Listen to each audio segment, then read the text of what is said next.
አዲስ 1879 ይህ የአዲስ 1879 የግርጌ ማስታወሻ ነው። የቀዳማዊ ኃይለ ሥላሴ ሽልማት ድርጅት የሚሰጠው ሽልማት ለኢትዮጵያውያን እንደ ኖቤል ሽልማት የሚቆጠር ነበር። ዘመናዊ ትምህርትን ለማበረታታትና የላቀ አስተዋጽኦ ያደረጉትን ዕውቅና ለመስጠት ታስቦ በንጉሠ ነገሥቱ የተቋቋመው ይህ የሽልማት ድርጅት በሥነ ጥበብና በሳይንስ ደምቀው የሚያበሩትንም ይሸልም ነበር። ሽልማቱ ከፍተኛ ክብርን የሚያጎናጽፍ የወርቅ ሜዳሊያ ሆኖ ዳጎስ ያለ ገንዘብም የሚያስገኝ ነበር፣ 7,000 ብር። ነገር ግን እንደ ሌሎቹ በጣም ተወዳጅ የሆኑ ሽልማቶች ሁሉ አንዳንድ ጊዜ ክብር ብቻ ሳይሆን ሰቆቃም ያስከትል ነበር። ለሽልማቱ ለመታጨት በቅድሚያ የዝነኛው የኢትዮጵያ ደራሲያን ማኅበር አባል መሆን ያስፈልጋል። ለዚህም የታዋቂዎቹ ነባር ደራሲያን የነ ብላታ ወልደ ጊዮርጊስ ወልደ ዮሐንስና የነደጃዝማች ግርማቸው ተክለ ሐዋርያት ይሁንታን ማግኘት ግድ ነበር። የሚያስገርመው ደግሞ ከዋናዎቹ የደራሲያን ማኅበር አባሎች ውስጥ ደራሲያን ያልሆኑ ሰዎችም ነበሩበት። ንጉሠ ነገሥቱ የማኅበሩ የበላይ ጠባቂ ሲሆኑ ሌሎች እንደነ ጄኔራል ደረሴ ዱባለ የጸጥታው ሹምና አባ ሀብተ ማርያም በኦርቶዶክስ ቤተ ክርስቲያን ውስጥ ከፍተኛ ቦታ ያላቸውና ለንጉሠ ነገሥቱ ታማኝ የነበሩ ታዋቂ ሰዎችም ነበሩበት። እነዚህ ታላላቅ ሰዎች ከደራሲያኑ ባላነሰ መጠን በማኅበሩ ውስጥ ተደማጭነት ነበራቸው። በሥነ ጽሑፍ የመጀመሪያውን ሽልማት የተቀበሉት በሕዝቡ ዘንድ የተወደዱና ንጉሠ ነገሥቱም የሚያደንቋቸው የድርሰት ጎርፍ የሚያንዠቀዥቁት አቶ ከበደ ሚካኤል ነበሩ። በሁለተኛ ዓመት ሌላው ዕውቅ የብዕር ሰው ባላምባራስ ማኅተመ ሥላሴ ወልደ መስቀል ለዚህ ክብር ተመረጡ። ቀጥሎም በ1958 ዓመተ ምህረት ጸጋዬ ገብረ መድኅን በ29 ዓመቱ በዕድሜ ከሁሉም ያነሰው ወጣት ተሸላሚ ለመሆን በቃ። የሽልማት ሥነ ሥርዓቱ የተፈጸመው በብርሃን በደመቀው የአፍሪካ ኢኮኖሚክ ኮሚሽን የስብሰባ አዳራሽ ውስጥ ሆኖ ታዳሚዎቹ ኢትዮጵያ ያፈራቻቸው ኮከብ የማኅበረሰቡ አባሎች ነበሩ። ምርጥ ኪነጥበበኞች፣ ደራሲያን፣ የሳይንስ ምሁራን እንዲሁም የኢትዮጵያ ከፍተኛ ባለሥልጣናትም ተጠርተዋል።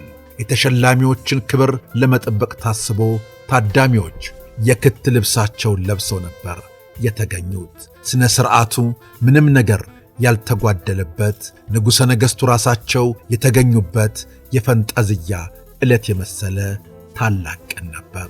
የሙዚቃ ባንድ በደማቅ ሁኔታ ይጫወታል። ፎቶግራፍ አንሺዎች የመሳሪያውን ብርሃን ብልጭ ያደርጋሉ። ጋዜጠኞች እዚህም እዚያም ይራወጣሉ። እንግዶቹም ሥነ ሥርዓቱ እስኪጀመር ድረስ ቆመው ይጨዋወታሉ። ሆኖም ግን የሽልማቱ አስመራጭ ኮሚቴ ምስጢር ለመጠበቅ የተጋ አይመስልም። ምክንያቱም የዓመቱ ተመራጮች እነማን እንደሆኑ ወሬው በቅድሚያ ተሰራጭቶ ነበር። ጸጋዬ ገብረ መድኅን በሥነ ጽሑፍ ተሸላሚ እንደሚሆን ብዙዎች ቀደም ብለው አውቀዋል። በአንዳንድ የደራሲያን ማኅበር አባላት ፊት ላይ የአንገት በላይ ፈገግታ ቢታይም የመረረ ቅሬታ እንደነበረ የሚያጠራጥር አልነበረም። ምክንያቱም ጸጋዬን በዕድሜ የሚበልጡት በታዋቂነትም ከሱ የማያንሱ ለሽልማቱ እንመረጣለን ብለው ያመኑ አንዳንድ ተስፈኞች ነበሩ። እነዚህ ደራሲያን ሥራቸው በሕዝብ ዘንድ የታወቀላቸው በሳል የብዕር ሰዎች ናቸው። ከዚያም አልፎ በዘራቸው የሚኩራሩና ከከፍተኛ ባለሥልጣናትም ጋር ግንኙነት ያላቸው ነበሩ። ስለዚህም ከአምቦ የፈለቀው አዲስ ደራሽ ወጣት ደራሲ በሥነ ጽሑፍ ከፍተኛውን ሽልማት ለመቀበል መቅረቡ እንዴት ይዋጥላቸው?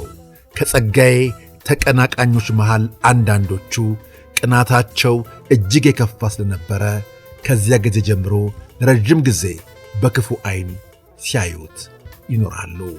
ለነሱ ይገባ የነበረውን ሽልማት እሱ በአቋራጭ እንደሞጨለፋቸው አድርገው ስለተመለከቱት አንዳንድ ጊዜ እንዲያውም በገሃድ ጥላቻና ንቀት ከማሳየት አልተቆጠቡም።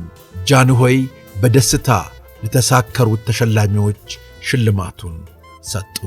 የወርቅ ሜዳሊያውንም ባንገታቸው አጠለቁላቸው። ሕዝቡም በጭብጨባ ተቀበላቸው። ተሸላሚዎቹ በጣም ዝቅ ብለው ጃንሆይን እጅ ነሱ።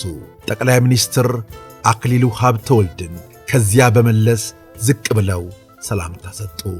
ከጃንሆይ አጠገብ ቆመው የነበሩት ጠቅላይ ሚኒስትር አክሊሉ ለእያንዳንዱ ተሸላሚ በጆሮው እንኳን ደስ ያለህ አሉ። ለጸጋዬ ገብረ መድኅንም እንኳን ደስ ያለህ አሉትና ትንሽ ተጠግተውት ሲያበቁ ባለውለታህ ጃንሆይ ናቸው፣ ይህንን እውን ያደረጉልህ እሳቸው ናቸው፣ አለዚያማ ከዚህ ክብር አትደርስም ነበር፣ ይህንን ምንጊዜም እንዳትረሳው አሉት በሹክሹክታ። ጸጋዬ ፈገግ ብሎ አንገቱን ነቀነቀላቸው። ሥነ ሥርዓቱ ሲፈጸም ጋዜጠኞቹ ጸጋዬን ወረሩት። የጥያቄ ናዳ ሊያወርዱበትና ለጋዜጦቻቸው የሚሆኑ ፎቶግራፎችን ለማንሳት ከበቡት። አንድ ጋዜጠኛ በተሰበሰቡት ሰዎች መሃል እየተጋፋ ሄዶ በተለይ የምታመሰግነው ሰው አለ ወይ ጸጋዬ? መንፈስን ያነቃቃልህ ወይም በሥነ ጽሑፍ ሥራህ እንድትተጋ ያደረገ ሰው አለ አለው። ጸጋዬም ያለምንም አወላወል አዎን፣ የአምስተኛ ክፍል የአማርኛ ቋንቋ አስተማሪ አለቃ ማእምር ሲል መለሰለት። ባለቅኔው ሎሬት ጸጋዬ ገብረ መድኅን በኢትዮጵያ ኪነ ጥበብ ላቅ ያለ ከፍ ያለ ስም ካላቸው ብዕረኞች መካከል አንዱ ናቸው። ምጥቀት በቅኔ አክናፍ የኢትዮጵያዊ ባለቅኔና ጸሐፊ ተውኔት ጸጋዬ ገብረ መድኅን የሕይወት ታሪክ በማለት ፋሲል ይትባረክ ከጻፈው መጽሐፍ ላይ ይህንን ውብ ታሪክ የተወለዱበትን 90ኛ ዓመት አስታከን አቀረብነው። ሐምሌ 11 ቀን 928 ዓመተ ምህረት የስለቱ ልጅ ሎሬት ጸጋዬ ተወለዱ። ቤተሰቦቻችን አሁንም የተለያዩ ታሪኮችን ማቅረባችን እንቀጥላለን። ስለ አብሮነታችሁ፣ ስለ ወዳጅነታችሁ ከልብ እናመሰግናለን።